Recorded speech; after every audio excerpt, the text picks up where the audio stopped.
Halo, saya Tania Tindaon, saya kelas 12 IPS 2. Saya akan memaparkan mengenai ketimpangan sosial. Namun di sini saya akan membahas pengertian, bentuk, serta akibat dari ketimpangan sosial. Untuk itu, kita akan membahas yang pertama mengenai pengertian. Ketimpangan sosial ini merupakan suatu ketidakseimbangan dalam masyarakat sehingga mengakibatkan terjadinya perbedaan-perbedaan yang mencolok. Untuk lebih mengenal ketimpangan sosial, kita lanjut ke bentuk-bentuk ketimpangan sosial. Ternyata dalam bentuk-bentuk ketimpangan sosial itu dibagikan menjadi dua jenis lagi. Yang pertama, ketimpangan sosial ekonomi dan ketimpangan sosial non-ekonomi. Yang pertama, kita akan membahas mengenai ketimpangan sosial ekonomi. Ketimpangan sosial ekonomi yang pertama yaitu ketimpangan sosial antara masyarakat miskin dan masyarakat kaya. Negara kita merupakan negara berkembang, jadi negara berkembang ini dikatakan sebagai negara yang mayoritas miskin.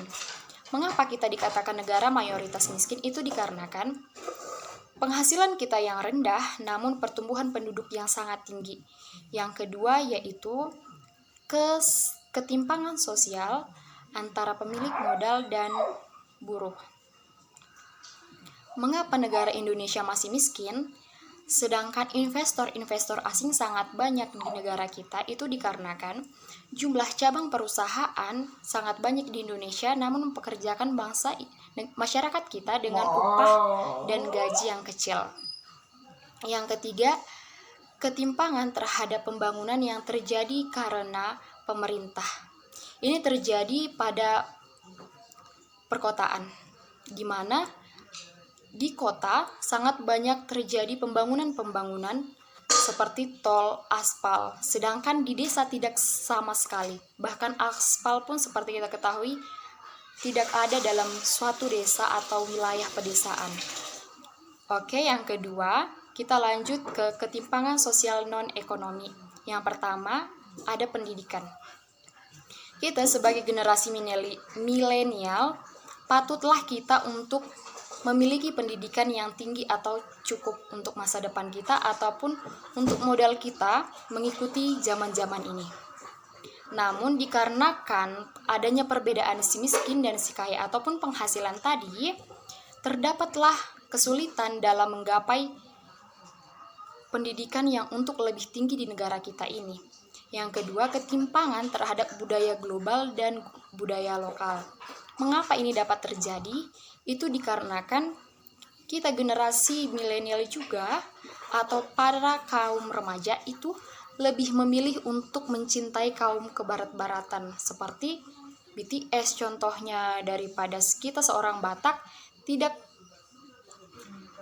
memiliki niat untuk lebih mendalami adat istiadat ataupun budaya kita. Untuk itu, kita akan melihat akibat dari ketimpangan sosial ini. Yang pertama itu adanya diskriminasi sosial. Contohnya tadi itu seperti pendidikan. Pendidikan ini sangat banyak diterima oleh masyarakat ataupun mereka kaum atas yang dikatakan kaya, sedangkan mereka pada masyarakat miskin sangat sulit untuk mendapatkan pendidikan ataupun sarana pendidikan yang tinggi. Yang kedua itu adanya kecemburuan sosial.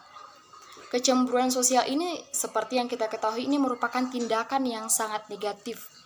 Ini merupakan suatu sikap di mana kita kurang senang terhadap suatu perbedaan-perbedaan. Yang ketiga yaitu monopoli. Dalam monopoli ini tidak terjadi perbedaan ataupun persaingan, namun dalam monopoli ini terdapat dua jenis. Yang pertama itu seperti subaltern, itu seperti tertindas, contohnya itu petani. Dan yang kedua elit. Seperti yang kita ketahui, elit artinya sudah kelas atas ya. Contohnya ini seperti pengusaha. Yang selanjutnya yang keempat yaitu konflik sosial. Konflik sosial ini merupakan tindakan yang mengancam atau seperti kekerasan. Ini terjadi dalam individu serta antar kelompok. Jadi dalam konflik ini terdapat dua jenis. Yang pertama itu laten. Ini tidak tampak. Contohnya ini antara si buruh dan pengusaha, di mana ini terkait tentang upah pekerja. Yang kedua ini manifest, ini tampak atau berwujud. Contohnya ini seperti kekerasan, penindasan, serta kerusuhan, seperti itu. Baiklah teman, sekian dari penjelasan saya mengenai ketimpangan sosial. Semoga bermanfaat. Terima kasih.